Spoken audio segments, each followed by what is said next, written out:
ladies and gentlemen, this is the video on Weber and Habermas, but there is no connection between the two positions, although Habermas has very much elaborated on Weber's theory of rationality.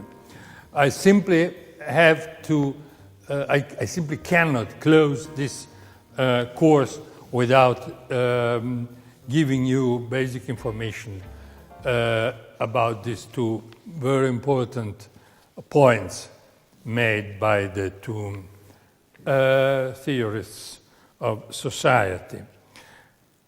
Max Weber, as a realist, wouldn't need to talk about ethics, but he does, and he does because he means that there is one element, one core element of politics, which, let's say, introduces by itself ethics into politics, and that's violence.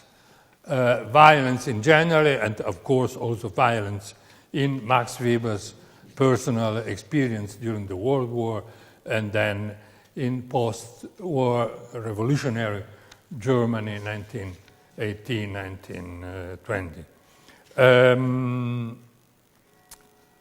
What could then, this is Weber's question, what could an ethics for politicians be?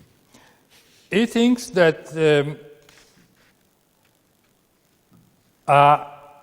only I will almost say a bipolar ethics can make a politician really fit for politics, can really prove his or her, but in Weber's time it was just his, professional vocation as a politician, his Beruf zur Politik, and that bipolar ethics is made of a balance between ethics of conviction and ethics of responsibility.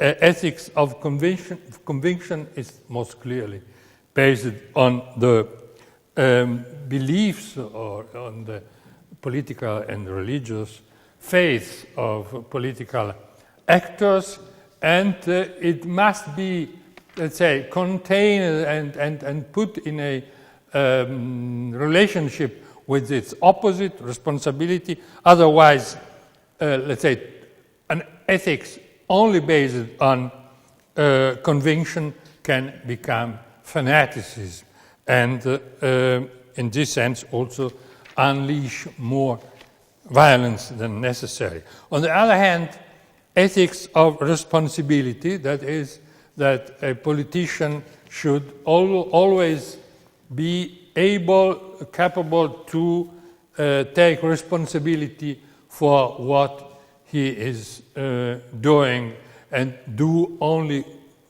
what he's able to stand for. This contains otherwise, however, also a danger, the danger that out of a lot of sense of responsibility, the politician doesn't dare to move away from mainstream, from the conservation of existing power relations, and so it could become a politics performed as a business, in a business as usual manner, without principles. This pair of concepts, ethics of conviction and ethics of responsibility, has become a topos, a seminal position and also a seminal formula in social and political theory for the past almost 100 years. Jürgen Habermas, on his side, and particularly in one of his two leading publications, The Theory of Communicative Action of 1981, Jürgen Habermas means, unlike the old Frankfurt School, of which he is a successor, that it means that capitalist economy and politics, and as a power game, are ruled by strategic action, and this is let's say, a definitive, unchangeable destiny of those two spheres.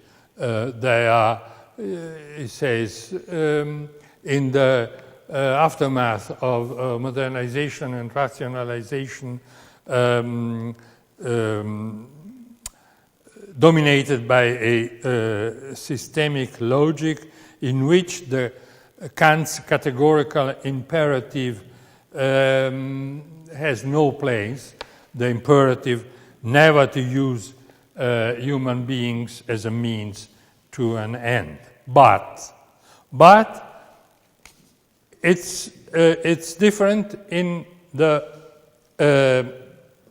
other domains of social and political action, in the domains of culture and education, as well as in the democratic deliberation process, in which communicative action prevails and must be preserved.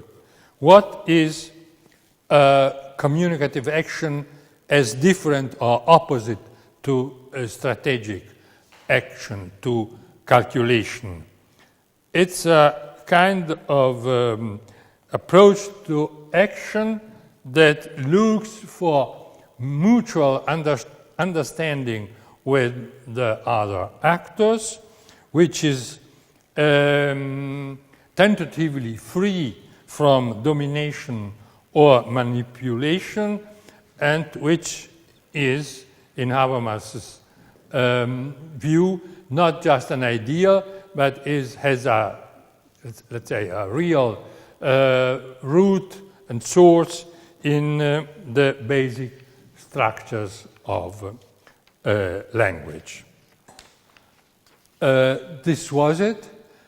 In the next video, we are going again to talk more generally about ethics and politics.